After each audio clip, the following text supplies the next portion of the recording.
안녕하십니까, 박영환입니다. 수학민고 오늘 마지막 시간입니다. 지난 시간에 문제 풀이할 때 제일 먼저 문제를 먼저 봤죠. 그 다음에 어제 시간에는 본문, 즉 가 지문과 나 지문을 설명해 드렸습니다. 오늘은 이 전체 지문을 가지고 문제를 풀어보도록, 다시 푸는 과정을 통해서 마무리하겠습니다. 됐죠? 송민구 끝나고 난다면 소전소설 하나 할 예정입니다. 하고 또 가산문학 또는 시정문학, 안 가면은 고려, 가요, 이렇게 진도를 나가도록 하겠습니다. 왜 계속 가산문학만 하면 좀 힘이 드니까 그렇습니다. 자, 볼까요? 여러분, 이제 우리가 공부를 하다 보면 고전문학 같은 경우는 기본적인 베이스를 깔아놔야 됩니다. 그래서 고전문학은 문제를 풀 때요, 여러분들이 이 작품을 알고 있다고 판단되면 본문을 읽지 말고 바로 문제 푸세요. 모르면은 본문을 봐야 되겠지만은, 그죠? 보통은 시험 칠 때 처음 보는 작품이라도 읽어보면은 대충 이해가 되는 작품들이 나옵니다. 말뜻이 어려워서 힘들어 하시는데 기본적인 베이스를 깔아 놓으시면은 문제의 보기를 보고, 보기 내용을 보고 지문을 읽으시면은 대부분 의미를 다 파악하실 수 있는 그런 지문과 문제가 나옵니다. 그래서 여러분들이 고전이 결코 어렵지 않다는 것을 말씀드리고 싶습니다. 예. 그래서 고전문학 문제에서 여러분들께서 이 작품을 알고 있다 하면은 바로 뭡니까? 문제 풀이로 들어가세요. 그래서 시간을 최대한 아끼시면 됩니다. 수능은요, 시간 싸움이거든요. 얼마나 많은 작품을 이해하는지, 빨리 보는지에 따라서 문학 푸는 시간을 단축시킬 수 있고, 단축시킨 만큼 그 시간을 활용할 수 있습니다. 비록 1, 2분, 많으면 3, 4분 차이겠지만 어마어마한 위력을 발휘하기 때문에 이런 문학 작품은 되도록이면 많이 보고 많이 익혀서 복습을 해 놓으시고요, 응용 가능할 수 있도록 해 놓으셔야 됩니다. 됐죠? 자, 볼까요? 우리 정과정을 봤고요. 임금님, 저 좀 빨리 불러주세요 뜻입니다. 개랑의 시절을 봤습니다. 님이시여 내 기억하고 있나요? 하는 거예요. 송민국, 빨리 님한테 가고 싶은데 님이 언제 불러주실까? 님이 너무 그리워요. 그럴 뜻이거든. 그럼 다 나왔네요. 볼까요? 1번 보세요. 대조적 이미지는 상관이 없습니다. 여기는 안 나와 있어요. 예. 그 다음에 시간의 흐름에 따라 시상을 전개하고 있다는데, 시간의 흐름이라는 것은 시간의 경과를 얘기하죠. 맞죠? 시간의 경과를 얘기합니다. 그런데 가 같은 경우는 하소연하는 거예요. 님이 너무 그리워요. 저희 결백을 믿어주세요. 저 좀 빨리 불러주세요. 그러니까 시간의 흐름은 없습니다. 가가 안 됐죠. 가는 있습니다. 가는 장소 이름이 나오거든요. 산에서 강으로 가죠. 그것도 하나의 시간의 경과로 볼 수 있습니다. 됐습니까? 그러니까 2번의 답은 아니죠. 여기 2번에 가가 틀린 겁니다. 가. 예, 가가 틀렸어요. 그 다음 나다에는 가에 비해 계절감이 두드러지게 드러나고 있죠.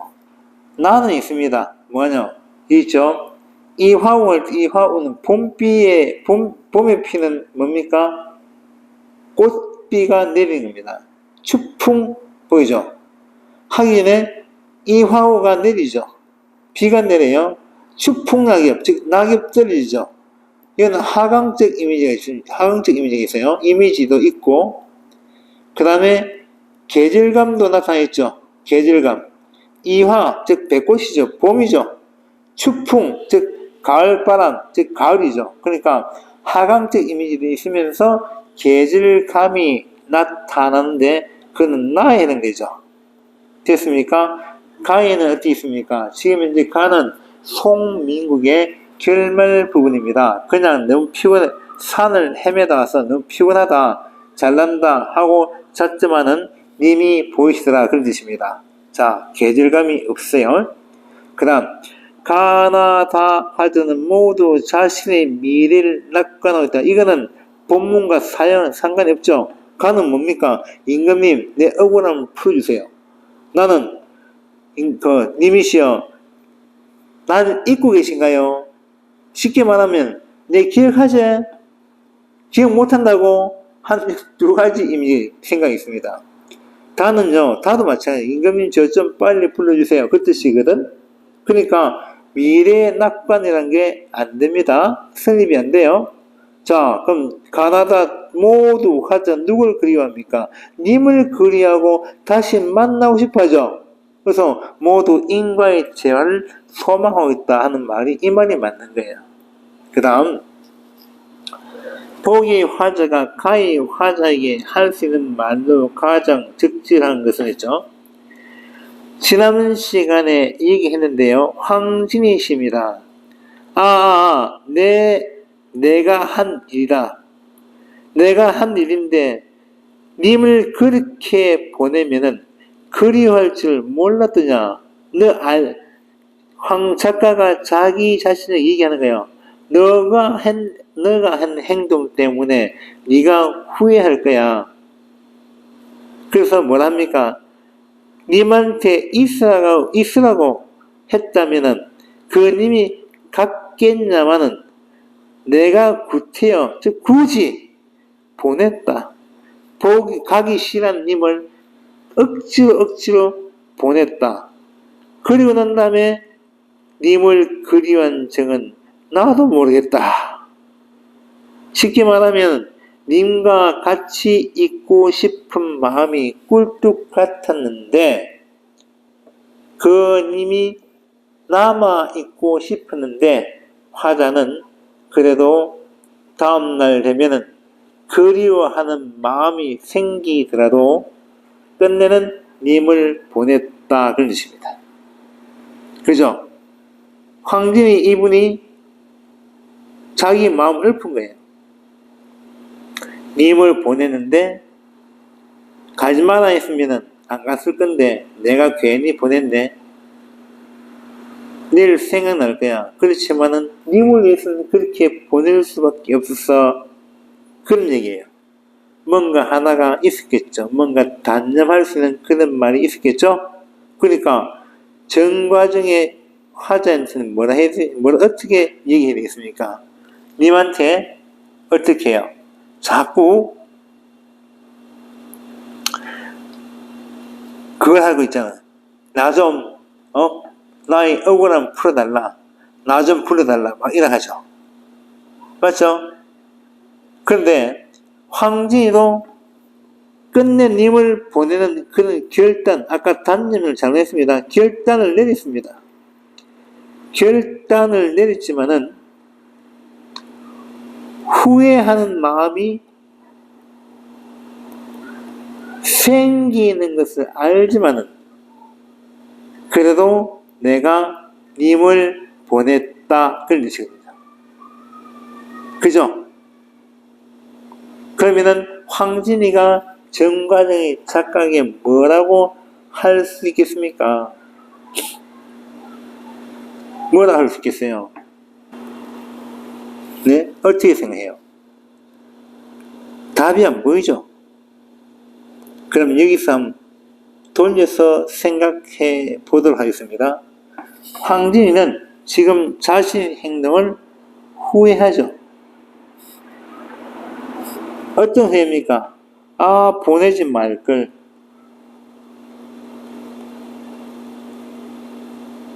하는 후회를 합니다. 님을 보내는 결단을 했습니다.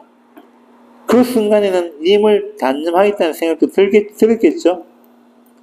그런데 보내고 난 다음에 자기 자신이 후회하는 마음을 생길지도 않았습니다. 그러면 결국 황진은 맨 끝에 이러죠. 보내고 난 다음에 그리워하는 적은 나도 모르겠다 하죠. 아니 괜히 보냈네? 그래서 어떻게 합니까? 보내지 말 걸 그랬어. 결국은 자신의 행동을 스스로 꾸짖고 있죠. 이것을 책망한다고 합니다. 그래서 황진이는 자신의 행동에 대해서 책망하는 거예요. 쉽게 말하면 자신을 반성하는 겁니다. 뭐라고요? 자신을 반성해요.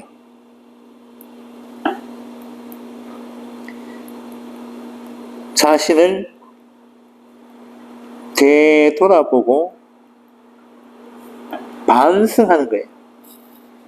그러면은 자신에 대해서 되돌아보고 반성하는 마음 뭐죠? 자아승찰이죠. 그러면은 보기 화자는, 즉 황진이는 자기 스스로를 책망하고 반성합니다. 그러면은 남 탓으로 돌리는, 남들이 참선입니다, 거짓이라는 것을 님이 천지시민도 알고 있습니다, 나는 결백해야 라고 끝까지 자신의 결백을 주장하는 가히 화자한테는 어떻게 충고를 할 수 있겠습니까? 네, 황진이가 자신을 되돌아보며 반성했듯이 황진이는 가히 화자에게 당신 자신을 되돌아보세요라고 말할 수 있겠죠. 그죠? 당신 자신을 되돌아보고 잘못된 일이 없는지 다시 확인해 보세요라고 얘기할 수 있을 거예요. 그럼 답 몇 번입니까? 요거죠. 자신에게 잘못은 없는지 다시 한번 생각해봐라. 그래서 답 몇 번? 4번입니다. 됐죠? 조금 어렵게, 쉽게 설명하려 했는데 좀 길었습니다. 좀 어렵게 설명한 것 같습니다. 죄송합니다. 쉽게 말하면은 니를 되돌아봐라 하는 것입니다. 됐습니까? 자, 그 다음 보기는 기억에 대한 해설이다. 보기를 첨가할 때 가다의 밑줄 친 부분 중 기억과 유사한 심리가 담겨 있는 것은 됐죠. 날 생각난가? 자, 볼까요? 자, 여기 있네요. 이거는 이중적인 의미를 가지고 있습니다. 물론 설명 되어있지만 이중적입니다. 나를 잊었을까? 쉽게 말하면 나를 기억할 거야. 나를 잊었을 거야. 야 하는 두 가지 의미를 내포하고 있어요. 볼까요? 그래서 날 생각하고 있을지도 몰라 라는 기대감과 날 잊었을지도 몰라 하는 의구심, 즉 이중심리가 내포되어 있는 것입니다. 자, 그러면은 밑줄, 니 과도 허물도 천만 없소이다. 이게 무슨 뜻입니까? 자신의 결백을 주장하는 거니까 상관없는 거고요. 님께서 나를 벌써 잊으셨습니까? 그럼 님이 나를 생각하고 있을지도 몰라. 아니지. 나를 잊었을지도 모르지. 하는 두 가지 의미가 있겠죠. 다음 몇 번? 2번이네요. 자, 3번에 내 마음 둘 데 없다. 어르르로 가지 말고 문장의 전체 내용을 봤을 때 님을 보기 위해서 장소를 옮긴다는 의미가 포함되어 있습니다. 그 다음 지책을 모르는데 천리를 바라보고 있는가? 구름과 안개가 끼어서 앞이 보이지 않는데 어떻게 천리를 볼 수 있겠냐? 쉽게 말하면 님을 보려고 하니까 장애물 때문에 볼 수가 없구나, 그런 뜻입니다. 자, 반벽천등은 누구를 위해 밝았는고? 외로움을 부각시키죠. 그 빈방에 아무도 없습니다. 외로움을 부각시키는 그런 내용을 적어 놓은 것입니다. 됐죠? 그 다음, 문맥으로 보면 니은에 들어갈 수 있고, 요거는 그냥 본문을 보시면 되는데, 님에 대한 소식을 득아득하다. 볼까요? 강가에 혼자서 진을 해구우니 님에 대한 소식은 득아득하구나. 그러니까 님이 소식을 뭡니까? 전해주지 않구나. 쉽게 말하면은 님의 소식을 모르는 그 답답함. 사람이 누군가가 와서 님에 대한 소식을 전해 주었으면 좋으련만 아무도 오잖아요. 그래서 산에 올라가고 강가에 옵니다. 결국은 님의 소식이 없죠. 그러니까 너무나 님이 보고 싶고 소식이 궁금한 거예요. 그러니까 님나의 소식이 더욱 아득한 저이고, 즉 님에 대한 소식이 너무나 뭡니까? 님에 대한 소식을 듣고 싶은데 오지 않는구나 하고 얘기하는 겁니다. 그래서 답은 몇 번? 4번입니다. 자, 그 다음 이 개가요, 지난 얘기 있죠. 사랑의 장애물. 님이 왔는데요, 고님이 오면은 막 짖어가지고 돌아가게 합니다. 이 개가요. 그러니까 화자 입장에서는 굉장히 얄밉겠죠. 그러니까 먹을 밥이 많이 있더라도 너한테 줄 밥은 없다라고 얘기하는 거예요. 이때 개는 님과 나 사이를 갈라놓는 사랑의 장애물입니다. 그러면은 여기서 뭡니까? 꿈속에서 님을 만나고 있는데 꽃기호 하는 소리 때문에 깨버렸죠. 그래서 개성, 님과 나 사이를 가로막는 장애물, 즉 헤어지게 만드는 동물. 됐죠? 자연물입니다. 답 몇 번? 2번입니다. 됐죠? 네, 여기까지가 송민국 예제 문제 다 풀었습니다. 여러분 잘 보세요. 송민국하고 사민국은 짝입니다. 같이 보셔야 됩니다. 그리고 내용을 많이 숙지하세요. 그리고 시험에 만약에 이 사민국이나 송민국이 나왔다 하면 바로 문제 풀이부터 들어가세요. 여러분들이 숙지한 그 내용이 그대로 나옵니다. 그런데 급하게 읽다 보면 취하거든요.